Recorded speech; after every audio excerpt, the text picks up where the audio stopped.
Ipaliwanag mo sa akin! Magsabi ka sa akin! Ipaliwanag mo dahil hindi ko naiintindihan! Pepsi, sumagot ka! Nirape ka ba ni Vic Soto? Ah!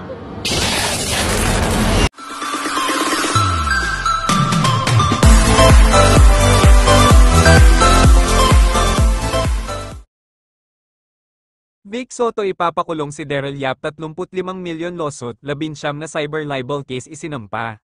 19 counts of cyber libel case ang isinampa ni #Vic Soto laban sa Pepsi Paloma, director na si #Daryl Yap ngayong Huwebes, January 9 sa Muntinlupa Regional Trial Court.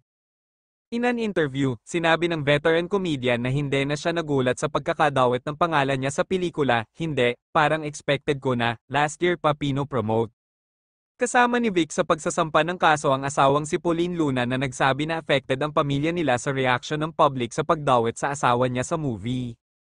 Katulad lang din ng reaksyon ng asawa ko, as parents and as his wife, na apektuhan Kim but of course ito po ang tamang sagot magsampa ng kaso. Sa lahat ng ito, kaugnay nito, ipinatitigil ng Muntinlupa Regional Trial Court, RTC, ang pagpapalabas, pagpo-post at pag-share ng anumang materyales mula sa Pepsi Paloma movie sa mga social media platforms.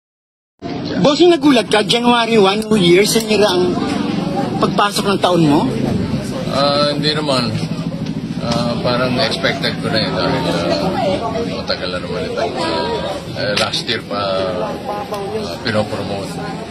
May narinig ka ng bossing, hint na parang gagawa ng ganong klaseng pelikula? Narinig ko. Nabalita ko. Bossing, just to clarify, this is about the teaser nung nabanggit ba yung pangalan mo? Alam mo, lahat ng tanong ninyo, masasagot yan ng aking lawyer na si Atty. De La Cruz. Attorney Buko. Pasok, attorney. Bossing, in general, po kayo. Dalam po tayo sa mas maluwag. Pero bossing, anong sabi ng asawa? Anong sabi ni Miss Pauline po?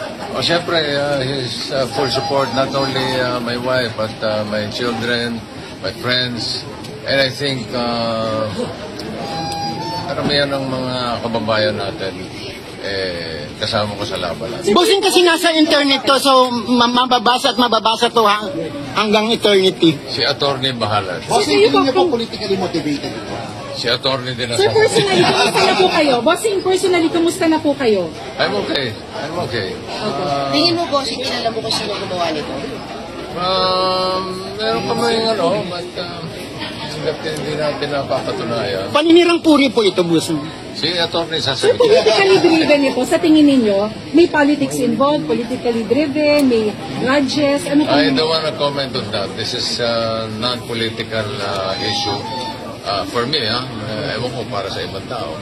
Pero has it been affecting your family na po, yung ganito? Because it's been on social media, nasi-share. Baka napanood ni baby. Siyempre, lahat ng pamilya ko, lahat ng kaibigan ko is behind my, is in full support sa akin. Kung ano man ang aksyon na sabi nga nila, kung ano man ang plano mong gawin, they will be in full support. Ipapatigil niyo po yung showing? Meron po bang ganon?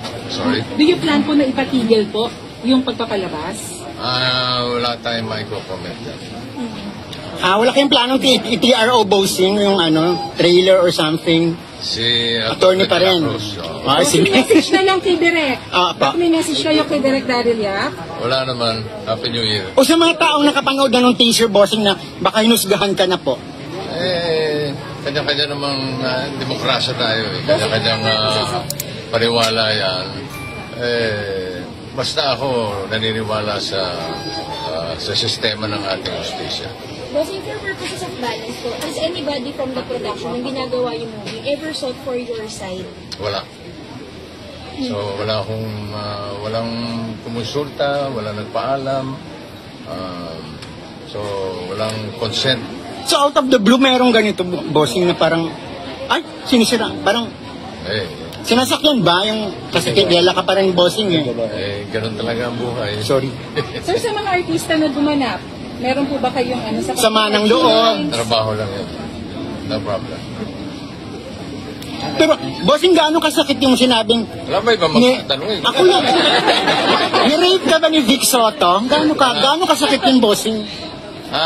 Hinighlight kasi. Ay, hindi, no comment ako dyan. Sa akin na yan. You know naman, I'm a very private person. Hindi Sir, ako yung, could you take us hindi ako yung kudaan. Oh, bossing sila na magtatanong. Bossing, could you take us back to that first moment na nabalitaan or napanood mo yung teaser? Ano ang tanong mo? Paano niyo po nalaman na may teaser na gano'n? Kayo po ba yung mismo? Through my wife. Kasi ako naman hindi ako active sa social media. No? So, sa mga kaibigan lang and principally my wife po. So ano po reaction niyo, bossing, nung napanood niyo? Anong na-feel niyo? Anong reaction? Si Atty. sasagot. Bossing, nag-expect, beyond the conflict po, nag-expect po ba kayong apology from Daryl Yap or anyone from the fair po? Sa ngayon, Public apology. ginawa lang namin ng nararapat. Kung ano yung nararamdaman ko. Ito na po yun. Nakalagay na po, nakasulat na po lahat sa papel. Napirmahan ko na. Nakapag-oath taking na ako sa fiscal. Kung ano man ang mangyayari sa susunod, yun po ang aabangan natin. Bossing, may damages na pera involved. Message niyo po sa family. Si Atty. De la Cruz ang Bossing, message niyo sa family. Apa. Family niyo. Pepsi Paloma. Ay. Meron po ba? wala muna. No comment tayo. Sa family niyo na po. Sa family ko, salamat. Araw-araw ko naman silang nakakausap.